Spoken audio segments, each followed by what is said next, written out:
This is a guy that I did a coaching call with, I'm going to say about a year ago. And well, let's hop straight into it. Um, he is actually, I'm going to say he's in the GTA. I'm not going to be specific because he wants to remain anonymous. So I remember the conversation in depth. Let's hop into his background so you get some frame of what the question is. And maybe you guys can also offer some feedback. Again, thanks for the previous advice. So part A, blue pill, creating my business from the age of 20 to 28. By the way, brother, I love the way you laid this out. So good. I used to tell myself, if I work hard, save money, work on myself, start a business, gain status, generate passive income, there will be an amazing young girl patiently waiting for me to find her, marry, and have an amazing life with. This was a lie. Not that uncommon. I remember this part of the conversation on the call. This is the Disney-esque storytelling that most guys get through, social programming, through family, through the indoctrination system we call schools around here. That's basically what we've been told, and we find out after a while when we unplug that it's not true. But it worked like a charm as far as motivation goes. I worked extremely hard. I didn't take too much time to enjoy myself. Hadn't found the girl yet, I told myself. But I was at my peak SMV, I thought, and with a profitable business to boot. I thought I would have my choice of who to marry from the best girls available. So, part B, blue pill dating. 28 to 30, he decides to dive into the sexual marketplace and I guess go looking for the one, which is usually what most blue pill dating involves. Rather than finding the good girl, I found girls that were low quality, happy to play with my emotions, in need of money and support. I was inexperienced. I was also upset that my blue pill dream was a lie, which is why I had worked and sacrificed all those years to buy girls material things that they don't need, to save them from the consequences of their own bad decisions. It just didn't make sense. Part C, finds MGTOW online, develops a cynical attitude towards women. This is part of the natural process. I went through it as well. I'll probably talk about it more in future videos. Part D, finds me online, reads Irrational Male several times through, and other recommended books. I become red pill aware. I saw some hope and a way forward. Good. Part E, clarity call with me at age 31. Okay, this is the call that we did about a year ago. That call was the push I needed to start spinning plates and working on my game. I may not have completely believed that the red pill was true, but if I was willing to give it a shot to test it. So I got better quality girls. Awesome. But still, they were girls that were insecure, hypergamous, and entitled. I used it all to my advantage. Guys, those of you that are out there, insecure, hypergamous, and entitled, that's par for the course. All women, regardless of origin, culture, wherever they are, they're all going to have a hypergamous nature. Some are going to magnify it a little bit more than others, but that's baseline behavior. Women in general, I think, are a little more insecure than men, although there are a lot of men out on the sexual marketplace that are very insecure. And women nowadays are very entitled. It's a function of things like social media. All they have to do, even like a 5 out of 10 can post a reasonably good picture on Instagram, throw it up if it's the right angle with the right filter and get, 700 likes. So they have this aura about them where, they feel entitled to certain things, but it is what it is. That's the place that we live in today. So part F, this is where he starts losing motivation, age 32. This is about a year after, so I'm guessing this is around now. It finally sunk in that red pill is true. I realized that all girls are like that. No matter how much I improve myself, dating low SMV females requires the least effort and the relationships lasted the longest. As long as they were somewhat attractive, they were good enough. I see high quality women as juice not being worth the squeeze. There are a lot of upfront work that require a tight game, but they are probably going to move on for me quickly. There's no motivation left for me to improve myself, grow my business, or chase new higher value women. I wouldn't mind simply not dating at all. This feeling that you're getting right now is a lot of frustration with the available inventory on the sexual marketplace. We're not far. I mean, we're in the same city. Let's just call it the same city. I know what the available inventory looks like. You're a little bit younger than me, of course, but I know what the available inventory looks like. I mean, as you kind of move into your 30s, my friend, you're getting into a space where women are hopping off the, we'll just call it the CC. Most of you guys know what that is. You can look up red pill acronyms if you're not sure, but they hop off the CC and they start looking to want to lock down a good mate. Let's settle down, pop out 2.1 kids, white picket fence and all that sort of thing. So that's what he's running into. We started talking about that on the phone call. So he's finding that he's not having the success that he was expecting. He finds lower SMV females require the least effort and have the highest ROI. My feeling as I'm kind of reading this and also reflecting back on our conversation, which I'm vaguely starting to remember a little bit more on. Well, let's carry on and get right towards the end.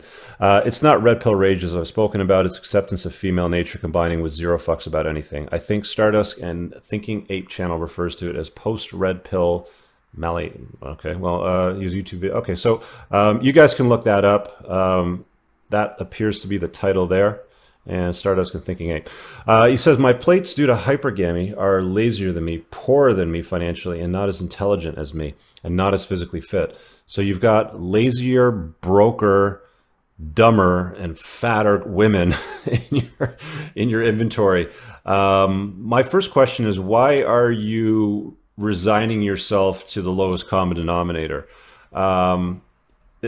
It almost feels like you're making these women, or making women, or the plates, or the woman in your life that maybe, your primary, your objective or your goal.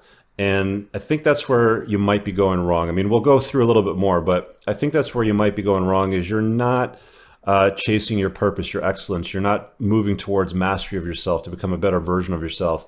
It's almost like you're relying on external validation from whatever plates that you've got out there, or whatever women you've got in rotation. And because they're not bringing much to the table, you're not finding a great deal of satisfaction with them. This also demotivates me, because the more time I spend with these girls, the lazier I become. The common interest includes sitting around, talking, watching TV, and eating food. That's kind of most women. I mean, if you spend more time doing things that you love and less time pandering to women that you're meeting, probably on dating sites or apps or whatever, that's what most women are going to do. They're going to sit around, watch TV, eat food, watch a movie, go to your mama house, fuck, watch TV, go to Netflix binge, go get something to eat, you fuck. It's kind of like that Chris Rock stand-up. That's kind of what you're resigning yourself to. But I would imagine if you're doing more things that you're passionate about, if there's beautiful women that are also interested in what you're doing, you can strike up a conversation there. I'm not sure what pool you're fishing in right now, but it doesn't sound like you're having a lot of luck. It sounds like you're fishing in plenty of whales. You guys know what that is if you've ever been there. As you say, you are the sum of the 5 people who spend the most time with. Many of these people are my plates. They don't push me or challenge me. Again, relying on these women to push, challenge, or validate you is not going to do you any service. It's a disservice. The push needs to come from within. The chasing of the excellence needs to come within. You're doing these things for you, not for women. Our hardcore MGTOW friend, TFM, would tell you that if you're looking for external validation from women, you're doing it all wrong. And I agree with him. I mean, that's something we talked about that I didn't disagree. Anyway, I do enjoy spending time with other guys, meditating with an app, skiing with friends, eating good food, lifting weights when I have a workout buddy, driving my Corvette with the top off, spending time at the cottage, and basically being unstressed and unproductive. I just got my gun license, inspired by me. Thank you. To try some hunting. I'm not depressed. That's an interesting activity, actually. I'm looking forward to doing that. So I don't know. I've actually got a friend. We're probably going to do turkey hunting this fall.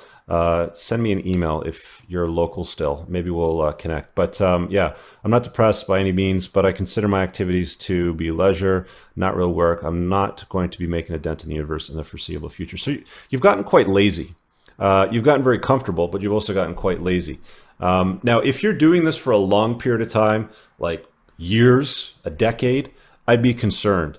If you're taking a break from the rat race, the grind, from entitled women that are fat, that don't do anything, I get you wanting to unplug for a little bit. So my question would be, look, if you've been doing this for a few months, maybe 3-6 months or so, not too bad. If you're pushing into 6 to 12 months, I'd be asking why you're still doing it. But taking a bit of a break is okay to reset. Guys that are motivated seem to either still believe in the blue pill dream or have underlying insecurity, making them want to prove themselves. Yes. Well, this is essentially what you're talking about, right?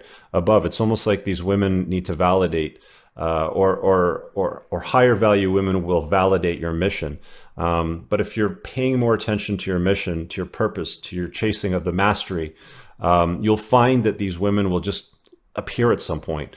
It's not going to happen like poof overnight they're there, but the chances of it happening are going to be a lot higher when you get distracted and you lose track of time when you're doing what you love so much. It has been a huge shift from being a workaholic to being this lazy and unmotivated. Most people in my life are shocked and think something is wrong with me, especially my business partner, who is not too thrilled, to say the least. My business isn't suffering, but it isn't growing. It's not, and I'm not being a great partner. I do have a small want to be productive, to keep improving, to maintain my energy, perform, keep fighting. I have a deep respect for Elon Musk, Steve Jobs, and Bill Gates, minus their blue pill tendencies. I used to be on a path of success, but now that want is not enough motivation to keep pushing me like they do. I can't find good enough reasons to do so. I'm a minimalist and don't need many things to be happy. Since I won't be paying for a ring, wedding, or kids, I have more than enough financial wealth to retire and do the things that I enjoy. Awesome. Sounds like you're in a great place. It just sounds like you're having shitty luck with women. I think if you raise your standards and not waste so much time with women that are many points lower than you on the SMV. I mean, you're talking about broke, dumb, and ugly and fat, I think is what you said, or overweight, not as fit. Like, why would you even go there? That it tells me there's something wrong with your beliefs, the lens in which you're viewing the sexual marketplace. If you feel like you can do better, why aren't you doing better with higher value women? I mean, if you still live in the GTA, if you're closer to the downtown core, you're going to get better quality and more that's matching your expectations. The further you push out in the suburbs, you're going to get more into the divorcees, with 2.1 kids in tow, looking for, Captain Save-A-Ho sort of thing. So it really depends on where you're fishing in the pool as well. There's certain satisfaction in sacrificing, taking risks, and winning out at the end, but there's no more incentive for me to get into the trenches and do the work. I'm worried that because I'm not pushing myself like I used to, I'll no longer be. Yeah, that's true. I mean, your intuition's kicking in here and it's telling you, yo, buddy, wake up, man. We used to be awesome. You're kind of like on cruise control now and it's not feeling good. It's talking to you, so listen to it. So yeah, I kind of talked about suggestions and where you went wrong. So where have you gone wrong? I think you're putting too much value and too much emphasis on women and finding the one. A friend of mine said to me once, you're going to dig through a lot of dirt if you're going looking for gold. And what you're doing is you're going looking for gold. You're looking for somebody that matches you. And I've said this before, look, if you're going to settle down, do anything with women on a long-term basis, you're talking about ring and marriage and blah, blah, blah. Bad idea, bottom line. But if you're going to do it and take the risk, always make sure you marry her cross and up, because the risk level does come down. So meaning she's financially as secure as you are. But I think you're putting way too much emphasis on it. I think you're being really hard on yourself. It sounds like you're not intentionally looking for higher value women. It's almost like you're trying to self-sabotage by continuously filling your time with women that you aren't attracted to or don't bring much to the table. And I mean, that's on you. I mean, it's part of the vetting process. So just get better at it. If you're using dating apps, you're not on the private community, but just go to the entrepreneursandcars.com website, become a member of the community. There's a 45-minute long video where I break down everything you need to do to make to get a good ROI on your time when you're out dating on the sexual marketplace, so you're not wasting time with losers. So consider that. But focus on something that you can find some passion in. I don't know, it might be a new business for you. One thing that I notice about me is after about 10, 15 years of running my main business, I started to lose interest. It became more of a drain to me. And I consciously kind of moved myself away from the thing that I got started up that set me up to move into the next things. Like, I've created other businesses since then. I run multiple businesses right now. They're very efficient. They work well. They bring me a lot of contentment and happiness. They throw off passive income in different areas where necessary. But it might be time to look at something else. I mean, maybe your interest in the business you're running has run its course, and it's time for you to kind of mash up a new passion. I don't know, for you, it's something, you talk about liking the cottage, skiing, meditating, Corvette, and a recent interest in shooting guns. So maybe there's something that you can find in there in one of those 4 or 5 things that you can sort of optimize or max out on to kind of level up into something that will allow you to create a new business. All right, guys, I really hope that you enjoyed that clip. If you want to check out the full-length podcast episode, you can find that right over here. Also, make sure you visit my website over here where you'll find my supplements, the opportunity to book me privately one-on-one for coaching, and most importantly, my new School of Unplugging, which you'll find on the courses tab. Newer to the channel, hit subscribe.